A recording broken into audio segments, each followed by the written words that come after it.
엄마는 그냥 집안이라는 가정부 같은 거잖아요. 엄마도 이 집에 공짜로 사는데 기여는 하셔야죠. 아들 박재원이 소파에 비스듬히 누운 채 골프채를 휘두르며 내뱉은 말이었습니다. 며느리 오유라는 옆에서 손톱을 다듬으며 맞장구를 쳤죠. 맞아요. 어머님, 저희도 어머님 모시느라 얼마나 힘든지 아세요? 70대 초반의 강은숙은 그 말을 듣고 걸레질하던 손을 멈췄습니다. 25년간 죄책감에 숨어 살며 모든 것을 참아왔지만 이제는 더 이상 참을 수 없었죠. 하지만 아들 부부는 몰랐습니다. 자신들이 가정부 취급하던 그 초라한 여자가 5천억 규모의 회사 대표라는 사실을요. 과연 진실이 밝혀지는 순간 아들 부부에게는 어떤 일이 벌어질까요? 시청 전에 구독과 좋아요 꼭 부탁드립니다. 영상 제작에 큰 힘이 됩니다. 어머님, 화장실 변기 물 때 좀 제대로 닦아주세요. 지난번에도 말씀드렸잖아요. 며느리 오유라의 날카로운 목소리가 거실에 울려 퍼졌습니다. 강은숙은 무릎을 꿇고 욕실 바닥을 닦던 손을 멈췄죠. 70대 초반의 나이에도 허리는 꼿꼿했지만 얼굴엔 지친 기색이 역력했습니다. 알겠다. 은숙이 힘없이 대답했어요. 그리고 좀 이따 제 친구들 올 건데 거실 먼지 한 톨도 없이 깨끗하게 해주시고요. 과일도 예쁘게 깎아서 내주세요. 유라가 거실 소파에 앉아 매니큐어를 바르며 명령조로 말을 이었습니다. 그녀의 목에는 수백만 원짜리 목걸이가 걸려 있었고 손목에는 명품 시계가 번쩍였죠. 은숙은 대답 대신 고개만 끄덕였습니다. 서울 강남의 초호화 주상복합 아파트 거실에서 물소리만이 공허하게 흘러나왔어요. 200평이 넘는 이 집은 마치 호텔 스위트룸처럼 화려했습니다. 하지만 은숙에게 주어진 공간은 창문도 없는 구석의 작은 창고방이었죠. 그때 안방에서 하품 소리와 함께 아들 박재원이 나왔습니다. 30대 후반의 재원은 비싼 잠옷 차림으로 머리를 극적이며 거실로 걸어왔어요. 엄마, 저녁은 뭐 해주실 거예요? 배고픈데. 재원이 소파에 털썩 주저앉으며 말했습니다. 뭐 먹고 싶은 게 있니? 은숙이 욕실에서 나와 물었죠. 갈비찜이요. 엄마 갈비찜 잘하잖아요. 오늘은 그거 먹고 싶어요. 재원이 리모컨을 집어들며 TV를 켰습니다. 재료는 냉장고에 있니? 있을 거예요. 없으면 마트 가서 사오시면 되죠. 재원의 목소리는 마치 가정부에게 말하듯 무심했습니다. 은숙은 아무 말 없이 냉장고를 열었어요. 한우갈비가 가득 들어 있었습니다. 며느리 유라가 며칠 전에 사다 놓은 것이었죠. 하지만 그건 은숙을 위한 것이 아니었습니다. 아 참, 어머님. 유라가 갑자기 생각난 듯 말했어요. 다음 주 토요일이 저희 결혼 3주년이에요. 그래. 은숙이 고개를 돌렸습니다. 네. 그래서 말인데요. 제 회사 동료들 30명 정도 초대하려고요. 유라가 웃으며 말을 이었죠. 그런데 케이터링 음식은 너무 성의가 없잖아요. 어머님이 직접 코스 요리 좀 해주셨으면 해서요. 은숙의 얼굴이 굳어졌습니다. 30명이라고? 네. 많지 않아요. 어머님 손도 빠르시고 요리도 잘하시잖아요. 테이블 세팅은 업체가 해줄 거니까 어머님은 음식만 준비하시면 돼요. 유라가 당연하다는 듯 말했습니다. 은숙은 잠시 망설였어요. 30명분의 코스 요리라니. 그건 혼자서는 도저히 감당할 수 없는 양이었죠. 근데 30명분은 내 몸으로 좀 무리인 것 같구나. 그 말이 끝나기 무섭게 유라의 얼굴이 싸늘하게 굳어졌습니다. 지금 와서 못하시겠다는 거예요? 그게 아니라 나이가 있어서 허리도 아프고. 은숙이 조심스럽게 말했죠. 그럼 어떡하라는 거예요? 제가 벌써 동료들한테 다 연락했는데. 유라가 짜증을 내기 시작했습니다.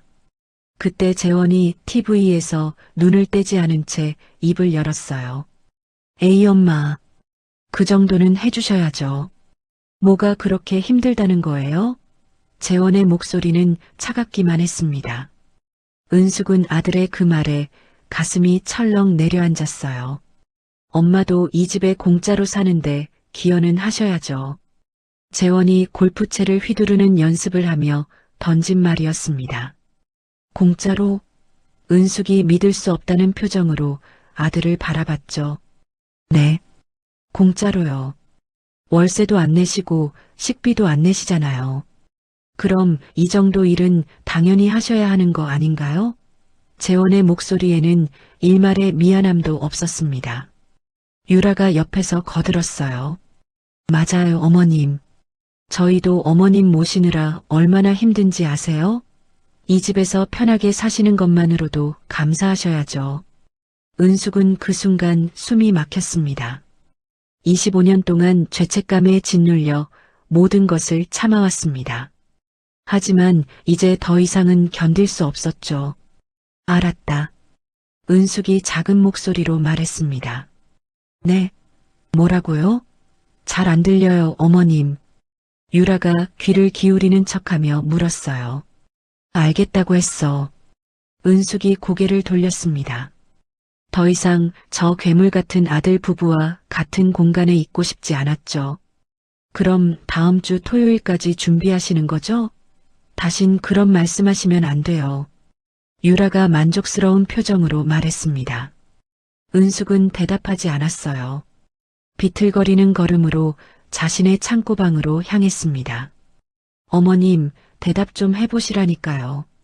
유라가 등 뒤에서 소리쳤지만 은숙은 돌아보지 않았죠. 쾅! 방문을 닫고 침대에 주저앉았습니다. 공짜로 산다고. 이 어미한테 공짜로 산다고 했어. 은숙의 마른 눈에서 뜨거운 눈물이 흘러내렸어요. 하지만 이번엔 슬픔이 아니었습니다. 가슴속 깊은 곳에서부터 차가운 분노가 솟구쳐 올랐죠. 은숙은 벽에 걸린 남편 사진을 바라봤습니다.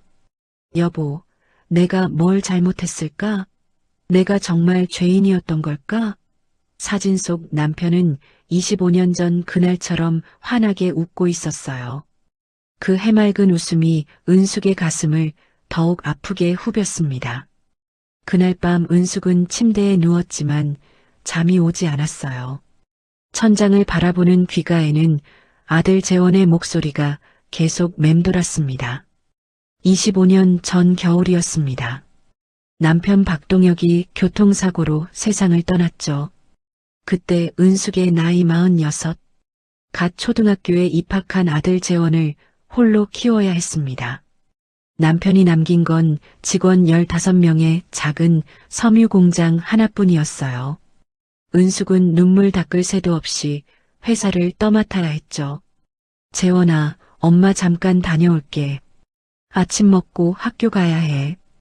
은숙이 새벽 5시에 일어나 아들의 도시락을 싸며 말했습니다. 엄마 언제 와? 오늘도 늦게 와. 8살 재원이 엄마의 치마를 꼭 잡아당겼어요. 저녁에 올게. 우리 재원이 혼자서도 잘할 수 있지? 은숙이 아들의 머리를 쓰다듬으며 애써 웃어 보였습니다. 하지만 마음은 찢어지듯 아팠죠. 새벽 6시 출근, 밤 10시 퇴근. 그게 은숙의 일과였습니다. 아들의 학교 행사에도 가지 못했어요. 운동회 날 재원은 혼자 도시락을 먹어야 했죠. 생일에도 케이크 하나 사주지 못했습니다. 재원아 미안해. 엄마가 다음에 꼭 보상해 줄게. 은숙은 그렇게 약속했어요. 하지만 그 약속이 재원을 괴물로 만들 줄은 몰랐습니다. 중학교 때부터 재원은 변하기 시작했어요. 엄마 나 새 운동화 사줘. 얘들이 다 브랜드 신발 신는다고. 다른 애들도 다 받는데 나만 못 받으면 어떡해. 재원의 요구는 점점 커졌죠. 은숙은 그때마다 지갑을 열었습니다. 아들에게 미안한 마음뿐이었으니까요. 고등학교 때는 더 심해졌어요. 엄마 나 학원비 더 내야 돼. 특별반 들어야 대학 가. 은숙은 회사 운영자금을 쪼개 아들에게 줬습니다. 그러는 동안 작은 섬유 공장은 조금씩 성장했어요. 은숙의 경영 능력은 탁월했죠. 직원 15명이던 공장은 10년 만에 직원 200명의 중견기업이 됐습니다. 대한섬유라는 이름으로 말이죠. 하지만 은숙은 여전히 검소하게 살았어요. 아들에게 자신의 성공을 자랑하지도 않았습니다. 재원이 돈의 가치를 배우길 바랐기 때문이죠. 그런데 대학 졸업 후 재원은 취업 대신 다른 말을 꺼냈습니다. 엄마 나 사업하고 싶어. 사업? 은숙이 놀라 물었어요. 응. 친구랑 같이 온라인 쇼핑몰 차릴 거야. 투자금 5억만 줘. 재원의 목소리는 당연하다는 듯 자신만만했죠. 5억은 너무 큰 돈이야. 회사 돈도 아니고. 은숙이 난색을 표했습니다. 그럼 난 뭐 먹고 살라고? 엄마는 나한테 뭘 해준 게 있다고 그래? 재원이 버럭 소리를 질렀어요. 은숙은 그 말에 할 말을 잃었습니다. 맞는 말이었으니까요. 일만 하느라 아들 곁에 있어주지 못했던 게 사실이었죠. 알았어. 엄마가 마련해줄게. 은숙이 결국 고개를 끄덕였습니다. 하지만 그건 개인 돈이 아니라 회사 운영자금이었어요. 은숙은 몰래 회사 돈을 빼서 아들에게 줬죠. 죄책감 때문이었습니다. 재원의 사업은 1년 만에 망했어요. 친구가 돈을 들고 잠적했기 때문이죠. 엄마 미안해. 내가 사람을 잘못 봤어. 재원이 고개를 숙였습니다. 괜찮아. 다시 시작하면 돼. 은숙은 아들을 위로했어요. 하지만 재원은 돈을 갚지 않았습니다. 대신 또 다른 요구를 했죠. 엄마 나 결혼하려고. 여자친구 집이 강남인데 체면 좀 세워줘야겠어. 결혼 자금 3억만 더 줘. 재원의 요구에 은숙은 또다시 회사 돈을 빼야 했습니다. 그렇게 총 8억 원이 아들에게 건너갔어요. 하지만 재원은 그게 회사 돈인 줄도 몰랐죠. 결혼 후 재원 부부는 처가에서 마련해준 강남 아파트에서 살았습니다. 은숙은 여전히 회사 근처 작은 빌라에 살았어요. 그런데 1년 전 재원이 은숙을 찾아왔죠. 엄마 우리랑 같이 살자. 은숙은 깜짝 놀랐습니다. 정말? 응. 엄마 혼자 그 좁은 빌라에서 사시면 안 되죠. 재원의 말에 은숙은 눈물이 날 것 같았어요. 아들이 자신을 생각해 주는 것만으로도 고마웠습니다. 하지만 현실은 달랐죠. 재원 부부가 은숙을 데려간 이유는 따로 있었습니다. 무료 가정부가 필요했던 거예요. 은숙에게 주어진 방은 창문도 없는 창고방이었습니다. 그리고 그날부터 끝없는 노동이 시작됐죠. 어머님 청소 좀 해주세요. 어머님 빨래 좀 돌려주세요. 어머님 저녁 준비 좀 해주세요. 유라의 명령은 끝이 없었습니다. 재원은 그저 방관할 뿐이었어요. 은숙은 모든 걸 참았습니다. 아들 곁에 있을 수 있다는 것만으로 만족했죠. 하지만 오늘 재원이 내뱉은 말은 달랐습니다. 공짜로 산다. 그 말이 25년의 세월을 송두리째 부정했어요. 은숙은 더 이상 참을 수 없었습니다. 이제 모든 것을 끝낼 때가 왔죠. 새벽 2시, 은숙이 침대에서 벌떡 일어났습니다. 더 이상 눈물은 흐르지 않았어요. 낡은 장롱으로 망설임 없이 걸어갔죠. 장롱의 맨 아래 삐걱거리는 서랍을 열었습니다.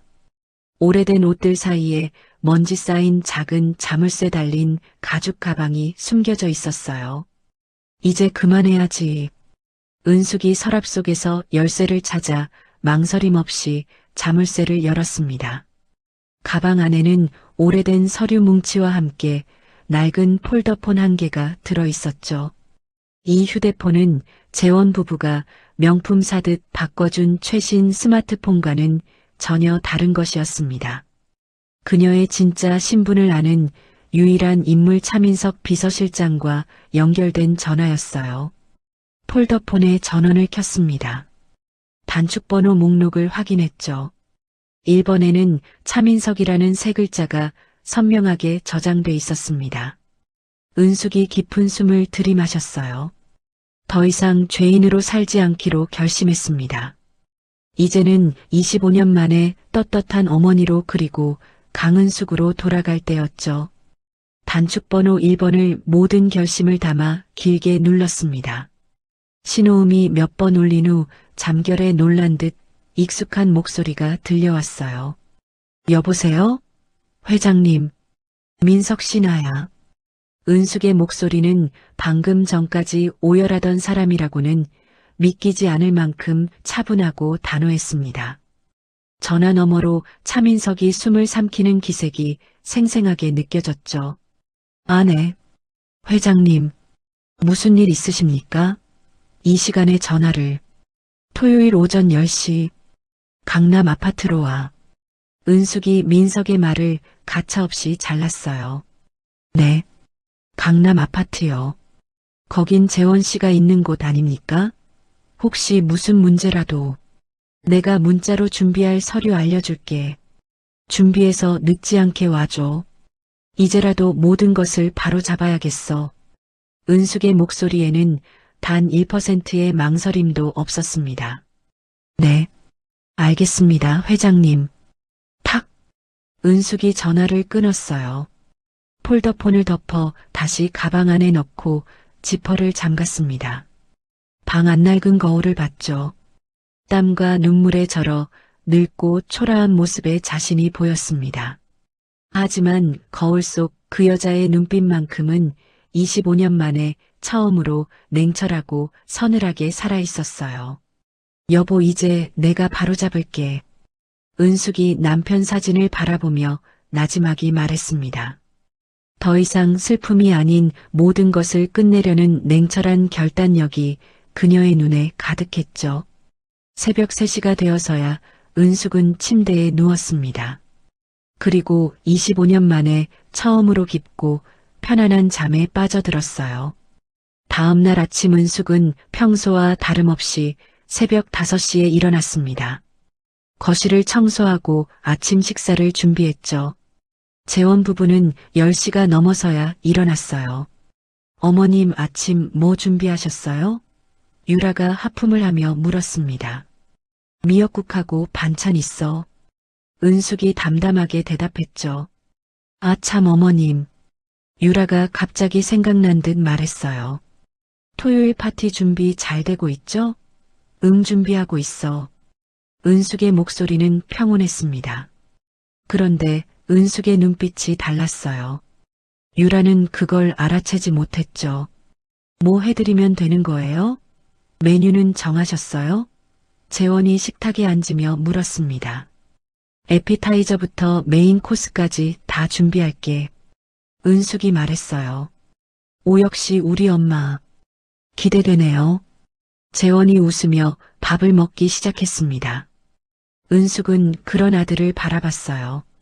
마지막이야. 내게 해주는 마지막 식사야. 은숙의 눈빛이 차갑게 가라앉았습니다. 그날부터 은숙은 묵묵히 파티 준비를 시작했어요. 재료를 사고 메뉴를 짰죠.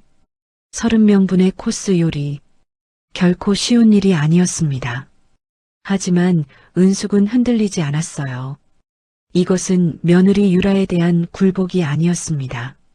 괴물이 되어버린 아들 재원에게 어머니로서 차려주는 마지막 만찬이었죠.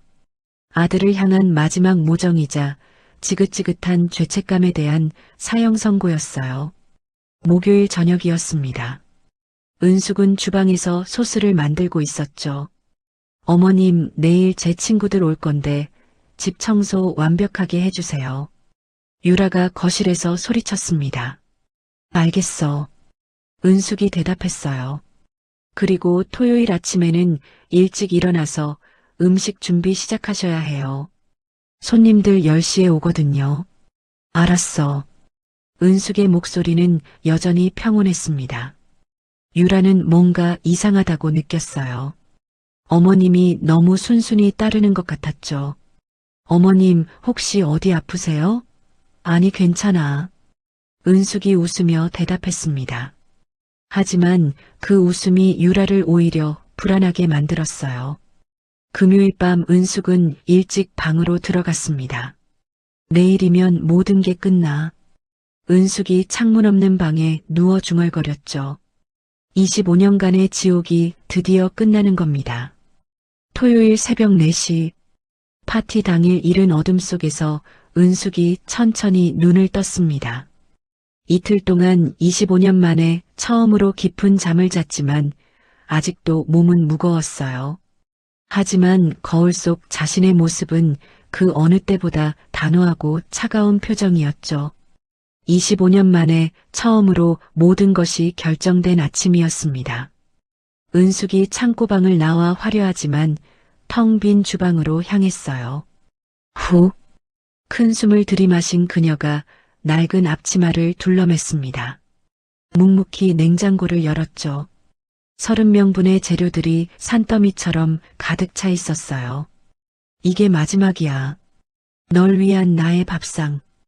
은숙이 혼잣말을 하며 거대한 소고기 덩어리를 꺼냈습니다. 이것은 며느리 유라에 대한 굴복이나 순종이 아니었어요. 괴물이 되어버린 아들 재원에게 어머니로서 차려주는 명백한 마지막 만찬이었죠. 아들을 향한 마지막 모정이자 지긋지긋한 죄책감에 대한 사형 선고였어요. 은숙은 거침없이 요리를 시작했습니다. 에피타이저용 연어를 손질하고 메인 요리용 소고기를 재웠죠. 샐러드용 채소를 정갈하게 씻고 디저트용 과일을 깎았습니다. 평소와 달리 은숙의 손놀림에는 분노나 슬픔이 아닌 서늘한 차분함만이 감돌았어요. 이것이 마지막이라는 생각 때문인지 오히려 마음은 얼음장처럼 평온했죠. 오전 8시쯤 요란한 알람 소리와 함께 재원과 유라가 침실에서 나왔습니다. 두 사람 모두 오늘 있을 파티를 위해 머리부터 발끝까지 최고급 명품으로 치장하고 있었어요. 우와, 냄새 좀 봐. 벌써 이렇게 많이 해놨네요. 유라가 주방을 힐끗 둘러보며 감탄했습니다. 식탁 위에 산더미처럼 쌓인 음식들을 보며 만족스러운 미소를 감추지 못했죠. 역시 어머님이라니까. 이 정도면 제 동료들이 정말 기뻐하겠어요. 재원도 어깨를 으쓱하며 옆에서 고개를 끄덕였어요. 잘했네요, 엄마. 역시 우리가 믿고 맡긴 보람이 있네. 냄새 죽이네요. 은숙은 아무 대답도 하지 않았습니다. 그저 묵묵히 기름이 튀는 프라이팬 앞에서 스테이크를 굽고 있을 뿐이었죠. 기름 냄새가 온 집안에 진동했습니다. 어머님, 오늘 손님들이 어머님 음식 드시고 정말 감동할 거예요. 유라가 기분 좋은 목소리로 제잘거렸어요. 우리 회사 사람들도 어머님 요리 실력 소문 많이 들었거든요. 오늘 제대로 보여주세요. 재원이 넥타이를 매만지며 거들었습니다. 그런데 어머님은 옷을 안 갈아입으세요? 땀 냄새 나는데 손님들 곧 오시잖아요. 그때 은숙이 처음으로 입을 열었어요. 난 주방에서 일할 거야. 아, 그래요? 하긴 그게 낫겠네요. 유라가 당연하다는 듯 고개를 끄덕였습니다. 어머님은 뒤에서 계속 음식 모자란 거 보충해 주시고요. 아셨죠? 오전 9시 30분. 마침내 모든 음식 준비가 끝났어요. 은숙은 땀으로 젖은 앞치마를 두른 채로 마지막 접시를 정리하고 있었습니다. 시간 확인해봐, 자기야. 유라가 재원에게 말했어요. 아직 30분 남았어. 손님들 10시부터 오기로 했으니까. 바로 그때 현관문 벨소리가 울렸습니다. 딩동. 벌써 왔나? 유라가 인터폰 화면을 확인했어요. 인터폰 앞에는 깔끔한 정장을 입은 중년의 남성이 서 있었죠. 누구시죠? 차민석입니다. 약속이 있어서 왔습니다. 유라가 재원을 갸우뚱하며 바라봤어요. 누구야, 자기야? 아는 사람이야? 재원도 고개를 저었습니다. 모르는데. 혹시 잘못 찾아오신 거 아닌가? 아니요. 강은숙 회장님과 약속이 있습니다. 민석의 목소리가 인터폰 너머로 또렷하게 들려왔죠. 회장님? 강은숙? 유라와 재원이 동시에 고개를 갸우뚱했습니다. 우리 엄마 이름이 강은숙인데. 재원이 중얼거렸어요. 설마. 유라가 웃으며 말했죠. 어머님이 무슨 회장님이에요? 동명이인 아닐까요? 재원도 고개를 끄덕였습니다. 그렇겠지. 엄마가 무슨 회장이야. 하지만 민석의 다음 말이 그들을 얼어붙게 만들었어요. 강은숙 회장님, 대한섬유 대표이사이신 분 맞습니다. 확인하고 왔습니다. 대한섬유, 재원의 얼굴이 하얗게 질렸습니다. 그건 국내 10대 섬유회사 중 하나였죠. 매출 5천억 규모의 대기업이었어요. 유라가 떨리는 손으로 현관문을 열었습니다. 정장을 입은 차민석이 서류 가방을 든 채 들어섰어요. 그 뒤로 정장 차림의 남성 2명이 더 따라 들어왔죠. 안녕하십니까. 대한섬유 비서실장 차민석입니다. 민석이 명함을 건넸습니다. 유라가 떨리는 손으로 명함을 받았어요. 거기에는 대한섬유 로고와 함께 비서실장이라는 직함이 선명하게 박혀 있었죠. 저희한테 무슨 일로? 유라가 더듬거리며 물었습니다. 강은숙 회장님을 뵈러 왔습니다. 민석이 담담하게 대답했어요. 재원이 황급히 끼어들었죠. 저기 혹시 우리 엄마랑 동명이인 아니세요? 우리 엄마는 그냥 평범한. 아닙니다. 민석이 재원의 말을 잘랐어요.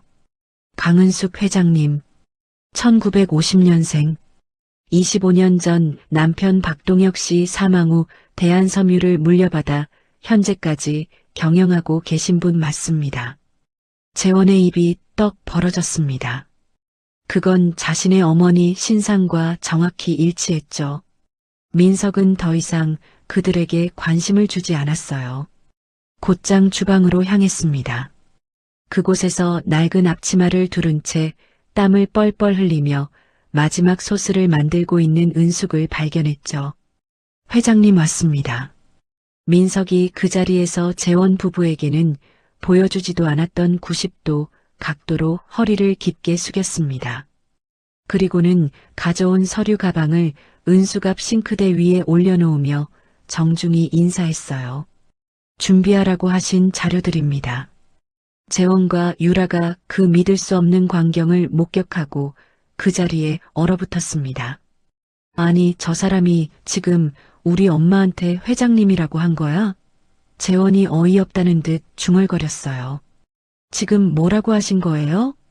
유라가 귀신이라도 본 사람처럼 떨리는 목소리로 물었죠. 회장님이라고 했나요? 재원도 믿을 수 없다는 표정으로 허공을 쳤습니다. 은숙이 천천히 소스를 젓던 국자를 내려놓았어요. 그리고 땀으로 젖은 머리카락을 쓸어넘기며 두 사람을 향해 천천히 고개를 들었죠. 25년 만에 처음으로 죄인이 아닌 강은숙 회장의 모습을 드러내는 순간이었습니다. 민석이 서류 가방에서 두꺼운 등기부등본을 꺼냈어요. 지금부터 제가 하는 말을 똑똑히 들으시길 바랍니다. 그의 차분하지만 위협적인 목소리에 재원 부부의 웃음기가 싹 가셨죠. 여러분이 서 있는 이 아파트 27동 전체가 대한섬유 소유입니다. 뭐라고요? 대한섬유? 그게 우리랑 무슨 상관인데요? 유라가 믿을 수 없다는 듯 반문했어요. 민석이 등기부등본을 펼쳐 보였습니다. 그곳에는 소유주 란에 대한섬유 대표이사 강은숙이라는 이름이 선명하게 박혀 있었죠. 재원의 눈이 휘둥그레졌습니다. 대한섬유요? 그 우리나라 10대 섬유회사요? 그렇습니다. 민석이 고개를 끄덕였어요. 그리고 그 대한섬유의 지분 100%를 소유한 실소유주가 바로 민석이 은숙을 향해 손을 내밀었습니다. 여러분이 어머니라 부르는 이 강은숙 회장님이십니다. 그야말로 폭탄 선언이었어요. 민석이 서류 가방에서 주주명부를 꺼내 보였죠. 이 아파트뿐만 아니라 서울 시내 주요 상가 건물 12개, 동 그리고 경기도, 일산의 섬유공장 단지가 모두 회장님 개인 소유입니다. 재원의 얼굴이 새하얗게 창백해졌습니다. 그게 다 무슨 말이에요? 우리 엄마가 무슨 회장이에요? 기가 막혀서 말 그대로입니다. 민석이 재원을 경멸하듯 쳐다보며 말을 이었어요. 강은숙 회장님은 25년 전 남편분이 돌아가신 후 맨손으로 대한섬유를 일으켜 세우신 분입니다. 하지만 외아들인 재원 씨가 스스로 자립하길 바라며 모든 것을 숨기고 검소하게 살아오셨죠. 그때 은숙이 처음으로 입을 열었습니다. 동혁? 내 남편 이름이야. 은숙의 목소리에는 25년간 골마 터진 아픔이 담겨 있었어요. 남편을 잃은 죄책감 때문에 이 어미는 모든 걸 숨기고 살았어. 너라도 너 하나라도 제대로 키우고 싶어서. 은숙의 눈빛이 아들을 향했습니다. 내가 내 정체를 숨기고 작은 빌라에서 산 이유는 너가 내 재산에 의지하지 않고 네 힘으로 네 스스로 자립하기를 바랐던 내 마지막 기대 때문이었어. 재원은 할 말을 잃었어요. 그때 유라가 갑자기 미친 사람처럼 웃음을 터뜨렸습니다. 이게 무슨 막장 드라마예요? 어머님이 회장님? 그럼 이 아파트가 다 어머님 거라고요? 농담이 아닙니다. 민석이 엄숙하게 대답했어요. 이 200평 아파트도 이 건물 전체도 모두 회장님 것입니다. 재원은 자신들이 그토록 자랑스러워하며 친구들을 초대했던 이 최고급 주택이 실은 어머니 소유였다는 사실에 뇌가 정지한 듯했죠. 그럼 저희가 그동안 낸 월세가 엄마 통장으로 들어가고 있었다는 말이네요. 네, 그렇죠. 민석이 고개를 끄덕였어요. 근데 그 월세 6개월째 밀리고 계시더군요. 민석의 차가운 목소리가 거실에 울려 퍼졌습니다. 유라의 웃음소리가 그 순간 뚝 그쳤어요. 그뿐만이 아니죠. 민석이 두 번째 서류은행 거래 내역서를 펼쳐들었습니다. 몇 년 전 강은숙 회장님께서 재원 씨에게 사업 자금이라며 주신 5억 원, 그리고 결혼 자금 명목으로 주신 3억 원, 총 8억 원은 회사 운영 자금이었습니다. 유라의 얼굴이 하얗게 질리다 못해 파랗게 변했어요. 그 돈은 단 1원도 갚지 않으셨습니다. 재원 씨, 이건 명백한 횡령입니다. 횡령? 재원이 비명을 질렀죠. 친엄마한테 받은 돈인데 무슨 횡령이에요? 회사 자금입니다. 민석이 차갑게 대답했어요. 개인 돈이 아니라 법인 자금을 무단으로 사용하셨죠. 이건 엄연한 업무상 횡령에 해당합니다. 재원은 자신이 받았던 그 거액이 어머니의 개인 돈이 아니라 회사 돈이었다는 사실에 충격을 받았습니다. 그리고 더 큰 폭탄이 터졌어요. 그뿐만이 아닙니다. 민석이 세 번째 서류를 꺼냈죠. 월세 6개월 연체. 임대차 계약법에 따라 이는 즉시 계약 해지 사유입니다. 이미 며칠 전 내용 증명으로 법적 통보도 완료된 상태입니다. 안 돼요. 재원이 무릎을 꿇었어요. 월세는 곧 낼 거예요. 그럼 되는 거 아니에요? 무엇으로 내시겠습니까? 민석이 냉정하게 물었습니다. 재원 씨와 유라 씨 명의로 된 현금성 자산은 단 한 푼도 없습니다. 신용카드는 한도 초과 상태고요. 유라가 바닥에 주저앉았어요. 그럼 어떡하라는 거예요? 저희가 어디 가서 살아요? 그건 제 소관이 아닙니다. 민석이 시계를 확인했죠. 회장님, 손님들 곧 도착할 시간입니다. 은숙이 고개를 끄덕였습니다. 민석 씨 보안팀 불러줘. 바로 그때였어요. 딩동딩동. 요란하게 현관벨이 울렸습니다. 유라의 얼굴에 순간 화색이 돌았죠. 손님들 오셨어. 유라가 정신없이 말했어요. 어머님 제발 이 꼴은 일단 오늘은 그냥 넘어가요. 알겠죠? 딩동딩동. 벨소리가 그치지 않고 계속 울렸습니다. 민석 씨 문 열어. 은숙이 차갑게 명령했어요. 네 회장님. 민석이 현관으로 걸어가 문을 활짝 열었습니다. 그곳에는 유라의 회사 동료 대여섯 명이 화려하게 차려입고 기대에 찬 얼굴로 서 있었어요. 유라 언니 결혼기념일 축하해. 어머나, 이 집 진짜 대박이다. 웬일이야? 이런 데서 파티를 다 하고. 동료들이 웃으며 안으로 들어서려다 거실의 광경을 보고 그대로 얼어붙었습니다. 바닥에 주저앉아 눈물 콧물 범벅이 된 유라와 재원. 그들 앞에 땀에 젖은 낡은 앞치마를 두른 채 얼음처럼 서 있는 은숙. 그리고 그 옆을 지키는 정장 차림의 민석까지. 어머 유라야, 이게 무슨 일이야? 파티 시작한 거 아니었어? 쟤들은 왜 바닥에서 울고 있어? 동료들이 수군거리기 시작했어요. 유라의 얼굴이 명품 드레스보다 더 붉게 달아올랐습니다. 아, 아니야. 얘들아, 그게 아니라 이건. 유라가 당황해서 어쩔 줄 몰라 하며 민석을 향해 미친 듯이 소리쳤죠. 당신 뭐야? 내 소중한 동료들 앞에서 이게 무슨 망신이야? 당장 이 사람들 데리고 나가. 바로 그때였습니다. 열린 현관문 사이로 대한섬유 로고가 박힌 유니폼을 입은 보안팀 요원 4명이 무표정한 얼굴로 집 안으로 들어섰어요.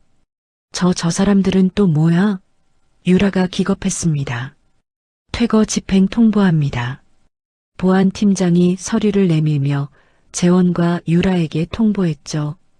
그야말로 아수라장이었습니다. 동료들은 이제 대놓고 폰을 꺼내 이 광경을 찍기 시작했어요. 유라가 자신의 결혼기념 파티가 완벽하게 망가졌다는 사실에 이성을 잃었죠. 뭐 퇴거? 이 미친놈들이 여기가 어디라고 감히? 내가 이 파티 주인공이야. 유라가 보안팀 요원의 멱살을 잡으려 달려들었습니다. 당장 안 나가? 내 집에서 당장 나가. 민석이 그런 유라의 앞을 막아섰어요.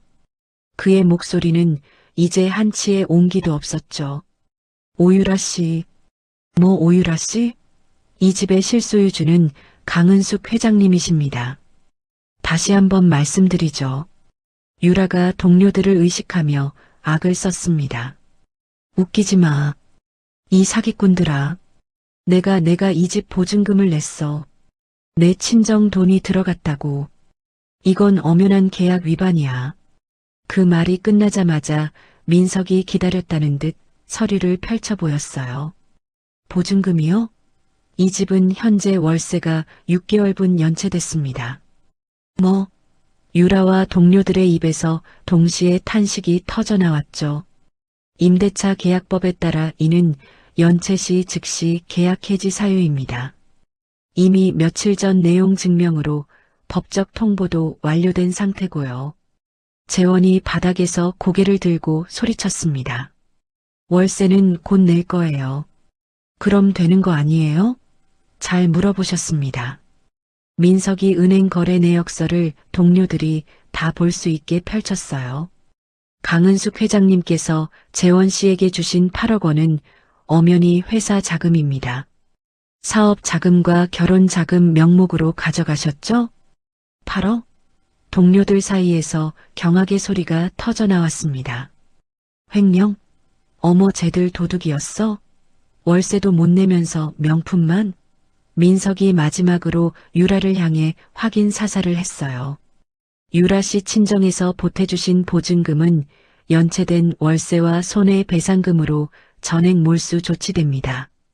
그리고 두 분에 대해서는 사기 및 횡령 혐의로 즉시 형사 고소까지 진행할 예정입니다.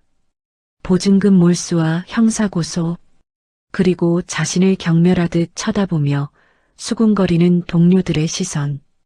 유라는 그 모든 것을 견뎌낼 수 없었어요. 뭐라고?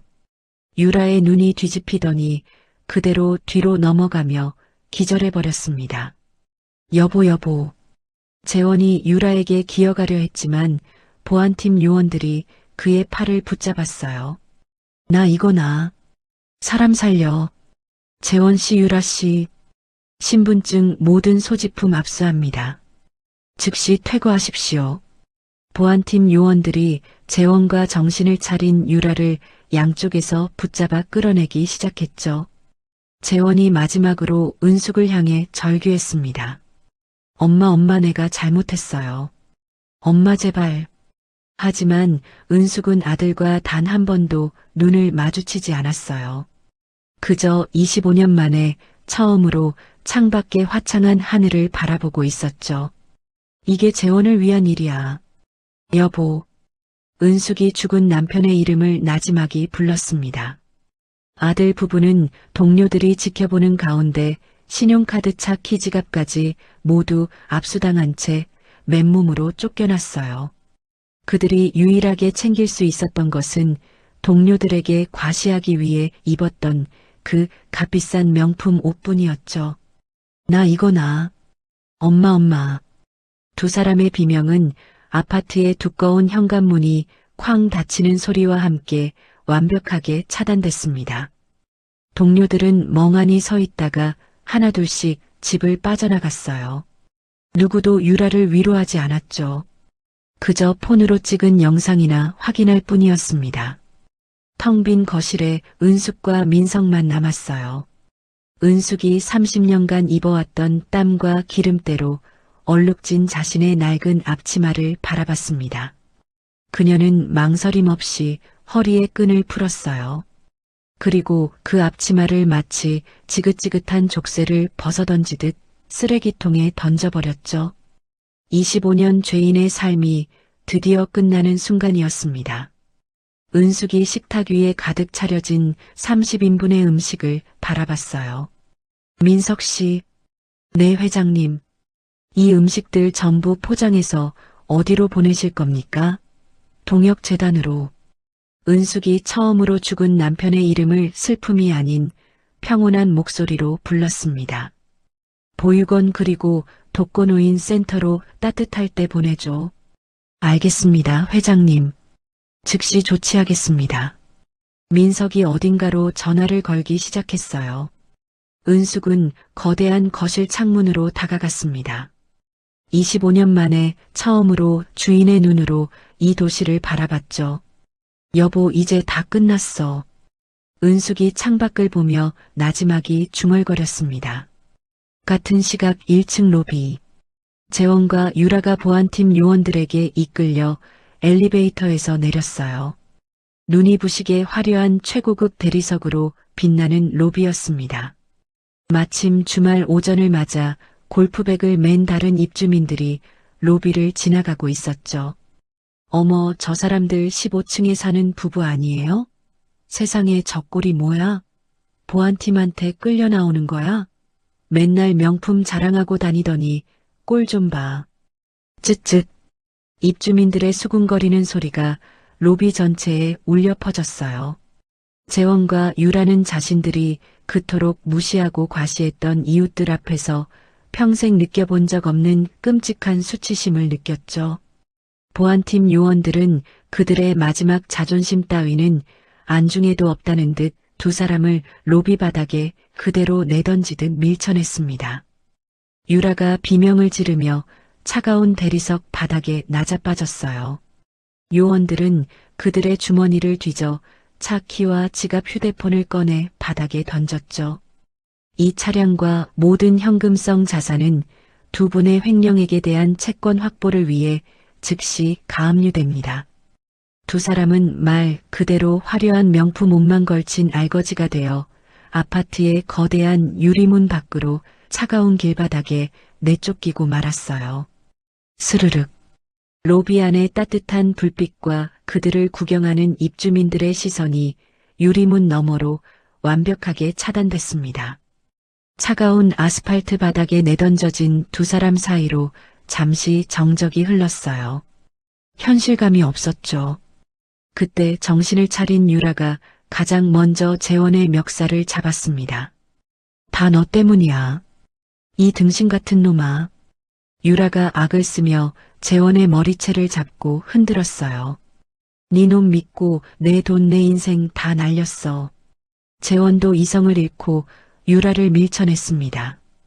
뭐, 네가 우리 엄마한테 파티 이야기만 하지 않았어도 네가 다 부추겼잖아. 이 화장 괴물아. 뭐, 이놈이. 두 사람은 조금 전까지 동료들에게 과시하려던 그 비싼 명품 옷을 입은 채로 시궁창 같은 길바닥에서 서로의 머리채를 잡고 뒹굴며 처절하게 싸웠죠. 지나가던 행인들은 혀를 찼습니다. 재원과 유라의 처절한 비명은 아파트의 웅장한 로비에 닿지도 못했습니다. 그 지옥 같았던 날로부터 6개월의 시간이 흘렀습니다. 대한섬유 본사 30층. 도시 전체가 내려다 보이는 거대한 회장실에서는 정기 이사회가 열리고 있었어요.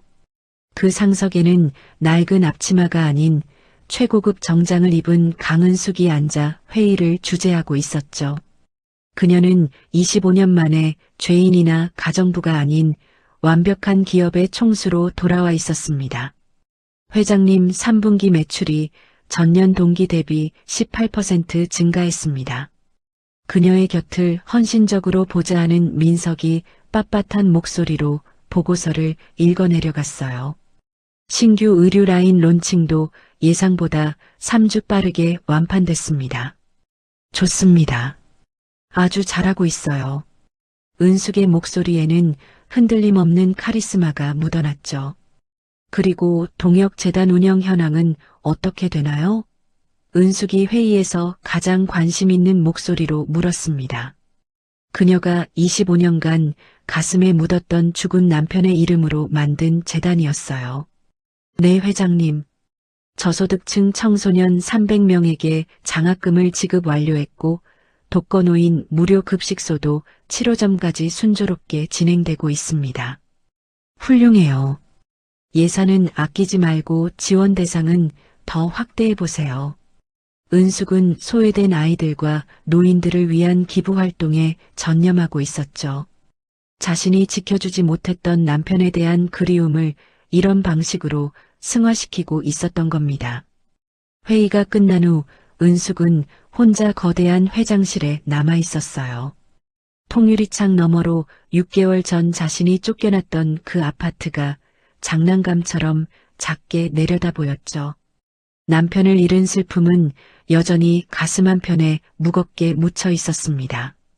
하지만 25년 만에 처음으로 자신의 삶과 존엄을 되찾은 것에 대한 깊은 평온함을 느꼈어요. 여보, 내가 이제야 제대로 된 일을 하고 있어. 은숙이 창밖을 바라보며 나지막이 중얼거렸습니다. 한편같은 시각 서울 외곽의 허름한 고시원에서는 전혀 다른 풍경이 펼쳐지고 있었어요. 재원이 곰팡 내나는 3평짜리 좁아터진 방에서 컵라면, 물을 끓이고 있었죠. 재원의 행색은 6개월 전 명품을 휘감았던 모습이라고는 상상도 할 수 없을 만큼 초라했습니다. 도대체 이 구질구질한 방에선 언제 이사 갈 수 있는 거야? 재원이 플라스틱 젓가락으로 면발을 뒤적이며 독을 뿜듯 투덜거렸어요. 유라와는 이미 3개월 전에 이혼했습니다. 위자료는커녕 서로에게 떠넘길 빚만 산더미처럼 남아있을 뿐이었죠. 재원은 유신건설에 찾아가 엄마를 만나게 해달라고 몇 번을 울부짖었지만 그때마다 쫓겨났어요. 결국 재원은 모든 것을 잃고 난 뒤에야 허름한 동네 빵집에서 일을 시작했습니다. 하루 일당 6만 원. 태어나서 처음으로 제 손으로 돈을 버는 것이었죠. 야, 박씨. 반죽 좀 빨리 안 치냐? 손님들 기다리잖아. 빵집 사장이 고함을 치자 재원이 화들짝 놀라며 고개를 숙였습니다. 네, 죄송합니다. 바로 하겠습니다. 밀가루 묻은 앞치마를 두른 채 뜨거운 오븐 앞에서 땀을 흘렸어요. 비로소 제 힘으로 어머니에게 내뱉었던 그 공짜라는 말의 무게를 깨닫기 시작한 것이었죠. 처음 한 달은 지옥 같았습니다. 새벽 5시 출근, 밤 9시 퇴근. 은숙이 25년 전 겪었던 그 고된 일과를 재원도 똑같이 겪고 있었어요. 손에는 화상 자국과 굳은 살이 생겼습니다. 허리는 늘 아팠죠. 하루 종일 서 있어야 했으니까요. 밤에 고시원 방에 돌아오면 쓰러지듯 잠들었습니다. 하지만 이상하게도 재원은 조금씩 변하고 있었어요. 돈의 무게를 처음으로 느끼기 시작했죠.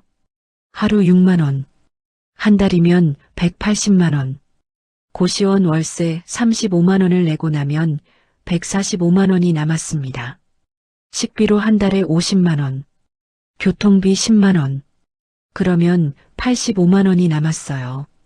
재원은 그 돈을 한 푼도 쓰지 않고 모으기 시작했습니다. 엄마한테 갚아야 해. 8억. 재원이 통장을 보며 중얼거렸죠.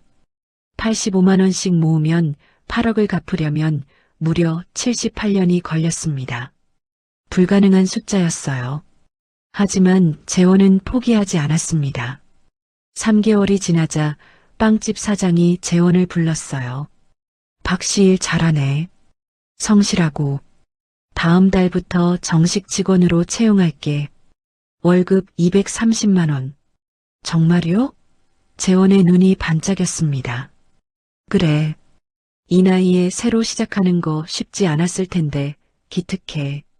사장의 칭찬에 재원은 처음으로 자신의 노동에 대한 인정을 받는다는 게 이렇게 뿌듯한 것인지 깨달았죠. 감사합니다. 사장님, 열심히 하겠습니다. 재원이 90도로 허리를 숙였습니다. 그날 밤 재원은 고시원 방에서 작은 공책을 꺼냈어요. 그리고 펜을 들어 글을 쓰기 시작했습니다. 엄마 미안해. 나는 이제야 알았어. 돈이 얼마나 무거운지, 일이 얼마나 힘든지, 엄마가 25년 동안 나를 위해 얼마나 많은 것을 희생했는지. 재원의 눈에서 뜨거운 눈물이 떨어져 공책을 적셨습니다. 나는 괴물이었어. 엄마의 사랑을 당연하게 여기고 엄마의 희생을 공짜라고 생각했어. 하지만 이제는 알아. 세상에 공짜는 없다는 걸. 재원이 펜을 놓고 창밖을 바라봤어요. 고시원 창문 너머로 보이는 초라한 골목길. 하지만 그 풍경이 6개월 전 살았던 화려한 아파트보다 더 진실되게 느껴졌죠. 어느 날 오후 민석이 은숙의 회장실을 찾아왔습니다. 회장님, 동역재단 결산 서류입니다. 민석이 파일을 내려놓으며 말했어요. 그리고는 조심스럽게 작은 사진 한 장을 서류 밑에 끼워 넣었죠. 그리고 이것은 사진 속에는 허름한 빵집 주방에서 땀을 뻘뻘 흘리며 반죽을 치고 있는 재원의 모습이 담겨 있었습니다. 초라한 앞치마를 두른 채 사장의 지시를 받으며 고개를 숙이고 일하는 모습이었어요. 은숙이 그 사진을 받아들고 말없이 오랫동안 바라봤습니다. 한때 자신을 공짜로 산다고 모욕했던 아들이 이제는 정말로 돈을 벌기 위해 25년 전 자신이 그랬던 것처럼 땀을 흘리고 있었죠. 얼마나 힘들까? 은숙의 목소리에 미세한 떨림이 스쳤습니다. 하지만 그건 동정이 아니었어요. 사진 속 재원은 예전에 오만하고 철없던 모습과는 완전히 달랐습니다. 은숙이 사진을 책상 서랍 깊숙한 곳에 조심스럽게 넣었어요. 민석 씨, 네 회장님, 계속 지켜봐 주세요. 절대로 돕지는 말고 멀리서. 알겠습니다, 회장님. 은숙은 아들의 이 고통스러운 새 출발을 당장 구원하지 않기로 마음먹었습니다. 그가 진정으로 변하고 스스로 일어설 때까지 어머니로서 기다려주기로 했죠. 재원아, 이제 너가 진짜 어른이 되는 시간이야. 은숙이 6개월 전과는 다른 평온한 눈으로 창밖을 바라보며 중얼거렸습니다. 그것이 25년 만에 처음으로 아들을 향한 맹목적인 죄책감이 아닌 진정한 사랑을 느끼는 순간이었어요. 한편 재원은 그날도 빵집에서 열심히 일하고 있었습니다. 박씨 오늘 크루아상 50개 나갔어. 대박이지? 네 사장님. 다행이에요. 재원이 웃으며 대답했죠. 그 떠들썩했던 폭풍이 휩쓸고 지나간 지 1년의 세월이 흘렀습니다. 계절이 4번 바뀌는 동안 어떤 이의 삶은 다시 제자리를 찾았고 어떤 이의 삶은 바닥부터 다시 시작해야 했죠. 대한섬유회장실이 아닌 경기도 외곽의 동역재단에서 운영하는 새싹 보육원의 따뜻한 마당. 강은숙은 화려한 정장 대신 편안한 스웨터 차림으로 벤치에 앉아 아이들이 떠드는 소리를 가만히 듣고 있었어요. 25년간 자신을 짓눌렀던 죄인의 굴레를 벗어던진 그녀의 얼굴엔 비로소 평온한 미소가 감돌았습니다. 할머니, 저공 좀 차주세요. 5살배기 아이가 달려와 은숙의 무릎에 매달렸어요. 그 모습이 25년 전 그날의 재원과 겹쳐 보였습니다. 그래, 우리 준호가. 이 할머니가 공 빵 차줄까? 은숙이 환하게 웃으며 아이의 머리를 쓰다듬어 주었죠. 그녀는 이제 회장님이라는 호칭보다 할머니라는 말을 더 자주 듣고 있었습니다. 그때 민석이 조용히 그녀의 곁으로 다가와 코트 주머니에서 작은 사진 한 장을 꺼냈어요. 6개월 전 그 사진이 아니었습니다. 회장님, 아니 이사장님, 재원 씨 소식입니다. 사진 속 재원은 여전히 허름한 빵집이었지만 기름때 묻은 앞치마가 아니라 깨끗한 제빵사 유니폼을 입고 있었어요. 오븐 앞에 서서 땀을 뻘뻘 흘리며 빵을 굽고 있었습니다. 눈빛이 예전처럼 흐리멍덩한 것이 아니라 무언가를 배우려는 듯 처절하게 집중하고 있었죠. 빵집 보조에서 얼마 전에 정식 제빵사가 됐다고 합니다. 유라 씨와는 결국 이혼 서류에 도장을 찍었고 지금은 고시원에서 벗어나 작은 원룸에서 지내고 있답니다. 여전히 힘들어하지만 처음으로 자기 힘으로 돈을 버는 뿌듯함을 느끼는 듯합니다. 은숙은 사진을 말없이 바라봤어요.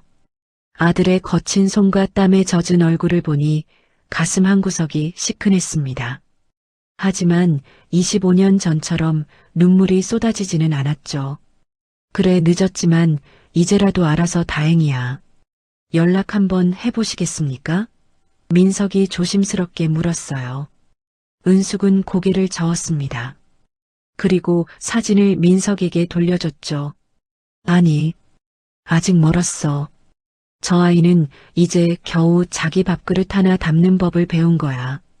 25년을 엄마 돈으로 허상을 먹고 살았으니 앞으로 25년은 제 힘으로 진짜 밥을 벌어봐야지. 그게 내가 저 아이에게 해줄 수 있는 마지막 사랑이야. 은숙은 25년 동안 자식을 잃은 죄책감 때문에 살아남은 아들의 요구를 다 들어주는 것이 모성이고 속죄라고 믿었어요. 하지만 그 맹목적인 희생은 아들을 구원한 것이 아니라 스스로는 아무것도 할 줄 모르는 부모의 등골을 빨아먹는 괴물로 만들었을 뿐이었죠. 그녀는 공짜라는 잔인한 한마디에 무너져 내렸던 그날 밤을 기억합니다. 하지만 그 잔인한 말이 역설적이게도 그녀를 25년의 지옥에서 꺼내줬어요. 진정한 사랑은 모든 것을 다 해주는 것이 아니라 때로는 가장 차갑고 아픈 현실을 스스로 겪도록 모질게 손을 놓아주는 것임을 은숙은 그 기나긴 세월을 지나 비로소 깨달았습니다. 할머니 뭐해요?